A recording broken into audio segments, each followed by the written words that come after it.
منتخب عقائد۔ روحانی اندھےپن سے بچنے کے لیے ہمیں اس بات کو یقینی بنانا چاہیے کہ ہم کبھی بھی اپنے مسیحی ایمان کو ذاتی مفاد کے لیے استعمال نہ کریں۔ میں زکریا امیر ہوں۔ اس اصول کا تعلق رسولوں سے ہے۔ یسوع چاہتا تھا کہ وہ روحانی اندھے پن اور منتخب عقائد کے بارے میں جانے۔ رسولوں کی زندگی میں اگر دیکھا جائے تو یسوع کی موت کے معاملے میں کچھ ایسا ہی ہوا۔ اگر آپ لوکا کی معرفت انجیل میں دیکھیں، یہ تیسری مرتبہ تھا جب یسوع نے تیسری مرتبہ یہ کہا کہ دیکھو ہم یروشلم کو جاتے ہیں، میں یروشلم کو جاتا ہوں، وہ مجھے کوڑے ماریں گے اور قتل کریں گے، مگر انہوں نے اس کا یقین نہیں کیا۔ انہوں نے ایک کان سے سنا اور دوسرے کان سے نکال دیا۔ انہوں نے اس کے معنی دریافت کرنے کی کوشش بھی نہیں کی اور نہ ہی اس پر سوچا۔ ان کے دل و دماغ اپنے ہی خیالات سے پر تھے۔ انہوں نے اس حقیقت کو قبول نہیں کیا۔ ان کے وہ خیالات دراصل مسیحا کی بادشاہی میں دیے ہوئے عہدوں کے متعلق تھے۔ اب انہیں بہت سی مشکلات اور ظلم و ستم کا سامنا کرنا پڑ رہا تھا۔ انہوں نے یسوع کی دی ہوئی تعلیم سنی۔ جب تعلیم پا لی، پھر بھی وہ یہی سمجھتے تھے کہ انہیں خدا کی بادشاہی میں بہت اعلیٰ مقام حاصل ہے۔ وہ اس بات کو سمجھ نہیں پائے کہ یسوع مسیح کیسے تمام دنیا کے گناہوں کے لیے جان دیں گے، وہ ان کے گناہوں کے لیے بھی۔ اس لیے ان کے انتخابی عقائد تھے۔ اب غور کریں یسوع نے اپنی موت کی پیشین گوئی کیسے کی۔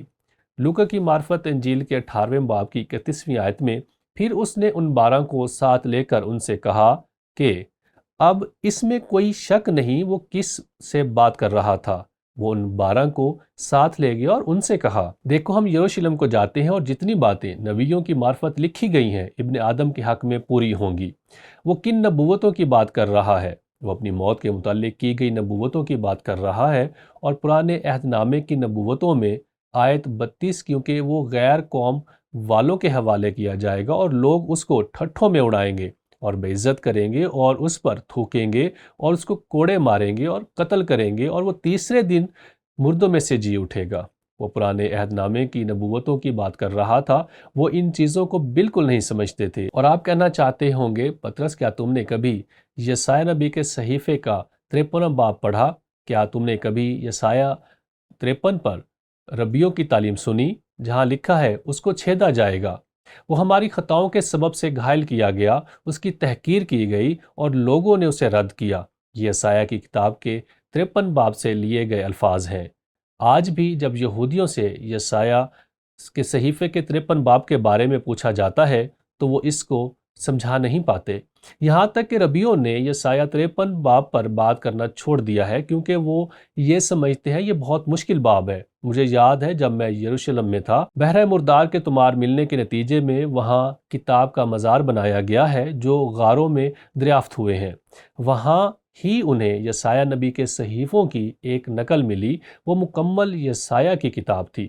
انہیں پرانے عہد نامے کے اور بھی بہت سے صحیفے ملے، اور یہ یسایہ نبی کے صحیفے کے لکھے جانے کے ہزاروں سال بعد کے تھے۔ وہ ہمیں ہزاروں سال پہلے ماضی میں لے گئے۔ اس سے معلوم ہوتا ہے کہ یسایہ نے واقعی یہ نبوت کی تھی۔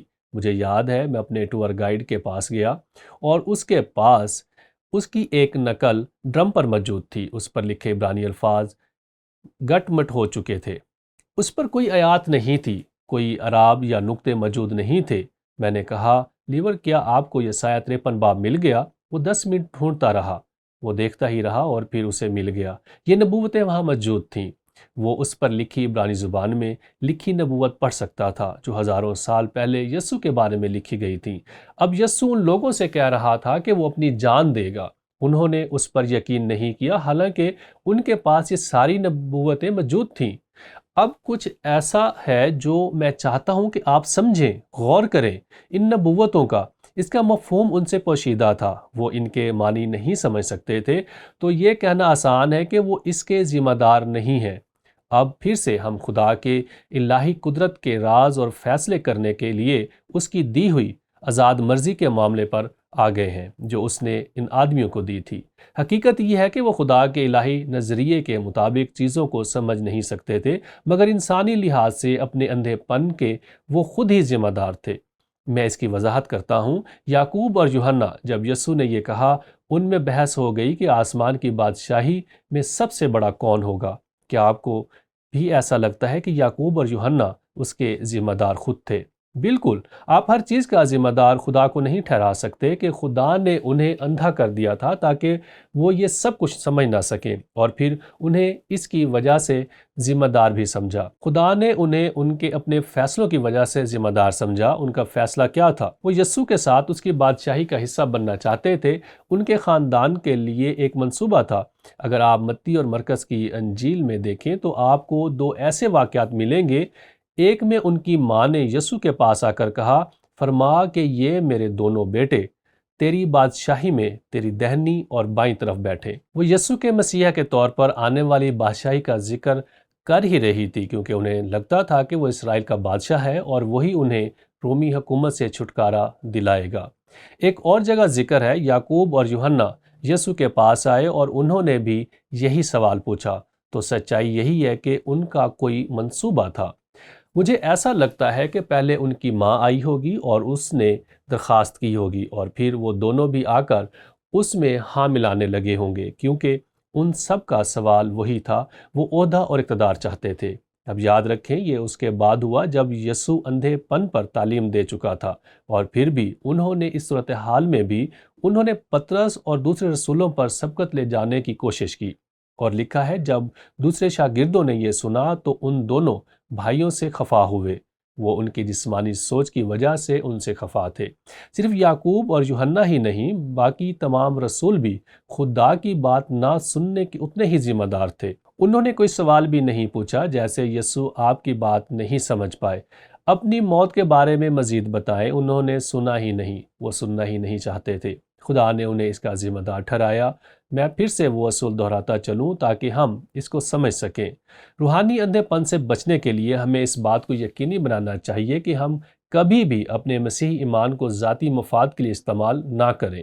یعقوب اور یوحنا اس صورتحال میں کچھ ایسا ہی کر رہے تھے۔ وہ ذاتی مفاد کے پیچھے بھاگ رہے تھے، ان کی نظر عہدے اور اختیار پر تھی۔ غور و خوض کے لیے سوال یہ ہے، آج بھی خود کو مسیحی ایماندار کہنے والے لوگ مسیحی ایمان کو اپنی ذاتی مفاد کے لیے کیوں استعمال کرتے ہیں؟ کیا آپ کے ساتھ کبھی ایسا ہوا؟ کیا آپ نے کسی اور کے ساتھ ایسا ہوتے دیکھا؟ پھر سے دہراتا ہوں، اچھا عہدہ ہونا کوئی بری بات نہیں ہے، لوگوں میں مشہور ہونا کوئی بری بات نہیں ہے، بلکہ یہ تو اچھی بات ہے کیونکہ ہم پہلے تیموتھیوس میں ایسا پڑھتے ہیں۔ تیتس میں بھی ایسا لکھا ہے کہ روحانی قائدین کے لوگوں میں اچھی شہرت ہونی چاہیے۔ ہمیں ایسے لوگ ہونا چاہیے جن پر لوگ اس لیے بھروسہ کریں کیونکہ ہم مسیح کے ماننے والے ہیں، اور یہ ہم سب پر لاگو ہوتا ہے، مگر اس اصول کو اس طور سے لاگو کرنا کچھ مناسب نہیں ہے۔ یہ بالکل ناممکن سا ہے کیونکہ آپ مسیحی ہیں، اس لیے آپ سمجھتے ہیں کہ لوگوں کو آپ پر بھروسہ کرنا چاہیے۔ اب یہ کاروبار میں کیسے لاگو ہوتا ہے؟ میں آپ کو ایک مثبت اور ایک منفی مثال دے سکتا ہوں۔ منفی مثال یہ ہے کہ اگر آپ یسوع کا نام استعمال کر کے لوگوں کو اپنی مرضی پر چلاتے ہیں تاکہ آپ امیر ہو جائیں یا آپ کا کاروبار اچھا ہو جائے، تو آپ اس حد کو پار کر دیتے ہیں۔ اب اس میں ایک باریک لکیر ہے۔ میں آپ کو ایک ایسے کاروباری شخص کی بھی مثال دے سکتا ہوں جس کو خدا نے خاص انداز سے برکت سے نوازا کیونکہ وہ اپنا کاروبار مسیحی اصولوں سے کرتا ہے، اور خدا ہمیں بھی برکت دینا چاہتا ہے۔ میں ایک ایسے مسیحی کاروباری شخص سے بھی ملا جس نے مسیحی ہونے کو اپنے کاروبار کی بڑھوتری کے لیے استعمال کیا، اور وہ سب کچھ غیر قانونی کرتا تھا۔ اس نے لوگوں کو قابو کرنے کے لیے استعمال کیا۔ ایسی بہت سی مثالیں موجود ہیں۔ اس کی مثبت مثال پر بات کریں تو میری بیوی کے بھائی کا مینسیوٹا میں اپنا کاروبار تھا، اس کا گاڑیوں کا کاروبار تھا۔ اس کے کاروبار کے چند سالوں میں ان کی شہرت پھیل گئی، لوگ میلوں دور سے ان کے ساتھ کاروبار کرنے آتے تھے۔ لوگ ان کی ایمانداری کی وجہ سے ان کو زیادہ پیسے دے دیتے تھے۔ وہ ہر جگہ جا کر مسیح ہونے کا ذکر نہیں کرتے تھے اور نہ ہی یہ کہتے تھے کہ ہمارے ساتھ کاروبار کرو کیونکہ ہم مسیح ہیں۔ انہوں نے ہر کام میں مسیح چال چلن رکھا اور خدا نے اسے استعمال کیا۔ دوسری طرف میں آپ کو ایک ایسے شخص کی مثال دے سکتا ہوں جس نے یسوع مسیح کا نام اپنے غیر قانونی کاروبار کو پھیلانے کے لیے استعمال کیا۔ یہ کتنے دکھ کی بات ہے، اور میرے خیال سے روحانی اندھے پن کی ایسی بہت سی مثالیں موجود ہیں۔ میرے خیال سے لوگ کسی حد تک خود کو ایسا کرنے کے لیے مطمئن کر لیتے ہیں، انہیں لگتا ہے وہ درست کام ہی کر رہے ہیں، میں نے ایسے لوگ دیکھے جنہوں نے خود کو غلط کام کرنے پر راضی کر لیا کیونکہ وہ ترقی کر رہے ہوتے ہیں۔ ان کا ضمیر ملامت نہیں کرتا۔ وہ کہتے ہیں اگر یہ خدا کی مرضی نہ ہوتی تو مجھے ترقی نہ ملتی، اور اس کے ساتھ ساتھ وہ غیر قانونی کام بھی کرتے ہیں، کچھ بھی ایمانداری سے نہیں کرتے۔ اس سے پتہ چلتا ہے کہ روحانی اندھے پن کو ہم کس طرح اپنا لیتے ہیں اور ہمارا ضمیر بھی ملامت نہیں کرتا۔ جب ہم اس پر بات کر چکے ہیں تو یہ واضح ہے ہم اس کے خود ذمہ دار ہیں۔ خدا چاہتا ہے کہ ہم اپنے دلوں کو جانچیں، وہ چاہتا ہے کہ ہم اپنے دلوں کو کھولیں، وہ چاہتا ہے کہ ہم ایماندار رہیں، وہ چاہتا ہے کہ ہم مسیح طرز زندگی اپنائیں اور مسیح کے نام کو اپنے ذاتی مفاد کے لیے استعمال نہ کریں۔ اور یسوع ہمیں اس اصول کی تعلیم دے رہا تھا۔